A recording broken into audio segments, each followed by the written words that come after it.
Hi there, this is Adriel from the Sebastopol Library, and I'm here today to share with you 5 books from 5 genres that I have really loved. Back before the pandemic, I was able to go and do this presentations in schools just about every month to 5th and 4th and 6th graders, and now I'm going to do it here on YouTube to share with you. I hope that you can find some great books and enjoy reading with me. Our first genre we're going to do is an adventure book that is funny. And that is this book here called The Dark Lord Clementine.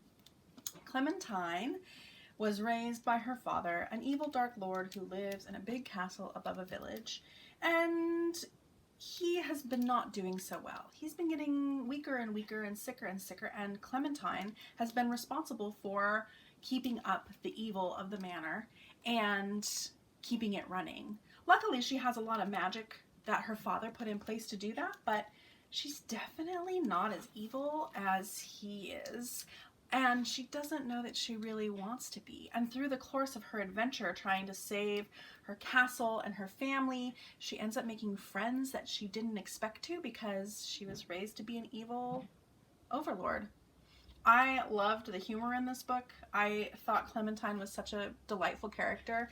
This book by Sarah Jean Horowitz, who has written a bunch of other really funny books, and I highly recommend it for somebody who likes magic and intrigue and adventure and friendship and something a little funny.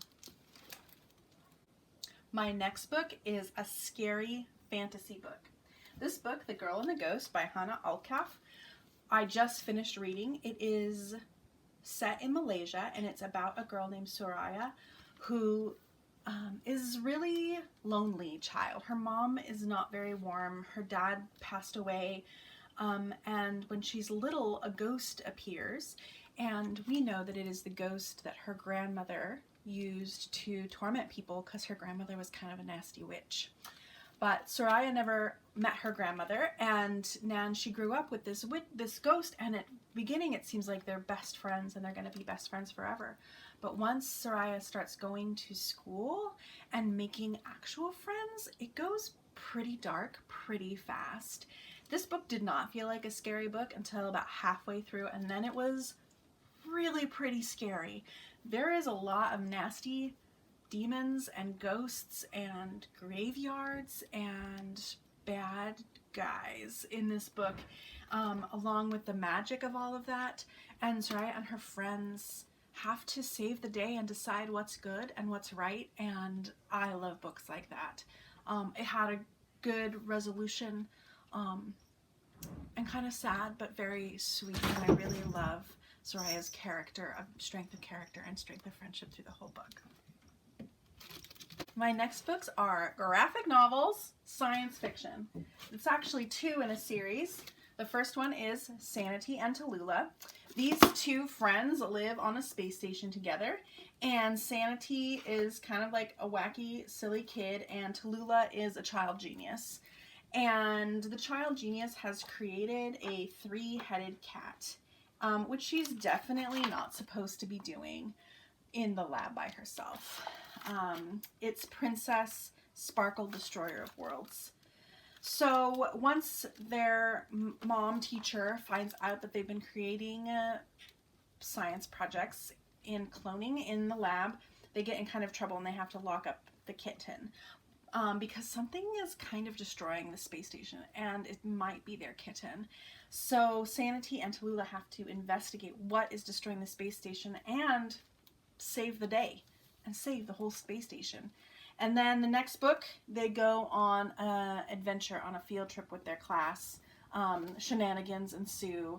There are explosions. And one of the things that are great about these books is just the quality of friendship, the general silliness, the delightful art by Molly Brooks. And I just think these are super fun. And I really hope that more will come out that we can share. Okay, here is number 4. Yeah.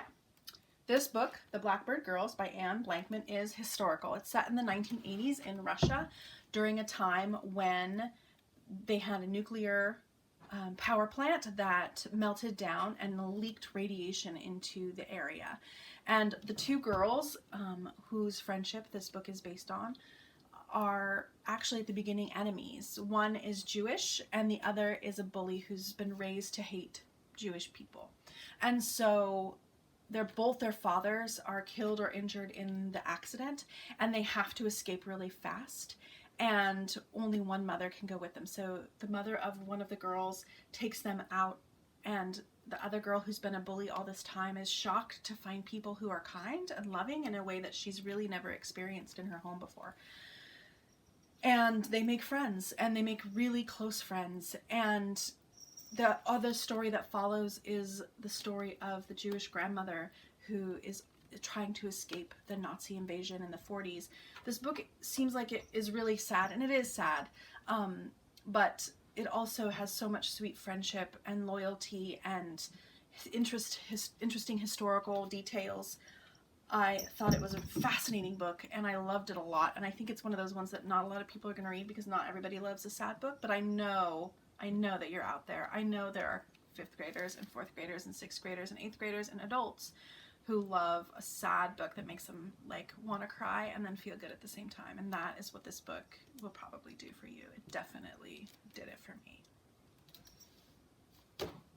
So, even though I'm a librarian and I like all books, and I think anybody should read what they want, I will say that the 5th graders I was visiting one year for a school really called me out because I wasn't recommending enough sports books, and this whole class of 5th graders really loved sports books.